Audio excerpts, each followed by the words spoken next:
আজকে আমরা চলে গিয়েছিলাম ফুলের স্বর্গরাজ্যে। ভীষণ সুন্দর একটা জায়গা। জায়গাটিতে যাওয়ার আগে মাঝখান থেকে সরু রাস্তা আর দুপাশ থেকে মাঠ। এই জায়গাটা পার হতে এতটাই ভালো লাগছিল।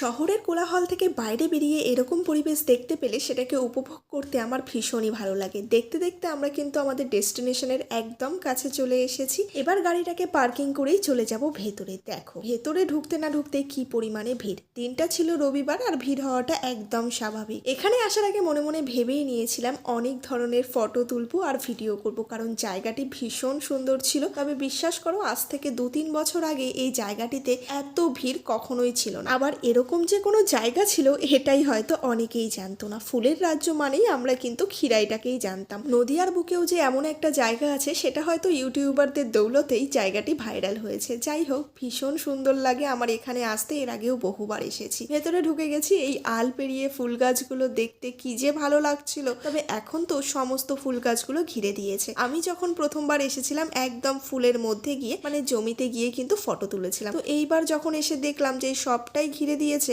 মনে মনে একটু কষ্ট পেয়েছি বটে। তবে চারিদিকে এত ভিড় দেখে এটা ভাবলাম চাষিদের অনেক ক্ষতি হয়ে যাবে। এই কারণেই কিন্তু এই ব্যবস্থাপনা। তবে এই দৃশ্যটা তোমাদের কেমন লাগছে কমেন্টে কিন্তু আমাকে অবশ্যই জানিও। সব রকম কালারের ফুল দিয়ে এই জমিটাতে এত সুন্দরভাবে গাছগুলো লাগানো হয়েছিল, কি যে ভালো লাগছিল। এখান থেকে যেন আমার যেতেই ইচ্ছে করছিল না আর চোখই ফেরাতে ইচ্ছে করছিল না। কি যে ভালো লাগছিল, মনে হচ্ছিল যদি ভেতরে ঢুকে একটা ফটো তুলতে পারতাম। তবে আশেপাশের মানুষের হাজার রকম হাব ভাব দেখে মনে হলো বেশ করেছে এই গাছগুলোকে এইভাবে ঘিরে দিয়েছে, না হলে এই সুন্দর সুন্দর ফুলগুলো একদম মাটির তলায় মিশে যেত।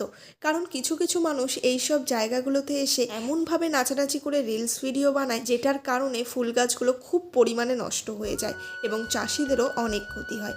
দেখো কি সুন্দর লাগছে চারিদিকটা দেখতে, মানে মনে হচ্ছে যেন স্বর্গেই চলে এসেছি। জানো তো, প্রত্যেকবার আসি আর সবার মাথায় এই ফুলের রিংগুলো দেখতে পাই। বহুবার ভাবি নিজের জন্য একটা বানিয়ে নেব, তবে আর নেওয়া হয় না। তাই আজকে ভাবলাম নিজের জন্য একটা নিজের মন মতো করে ফুল দিয়ে বানিয়ে নিই। কাকুকে বললাম শুধুমাত্র সূর্যমুখী ফুল দিয়েই বানিয়ে দিতে। তোমরা নিজেদের মন মতো ফুল দিয়ে বানিয়ে নিতে পারো। দাম নেবে মাত্র 30 টাকা।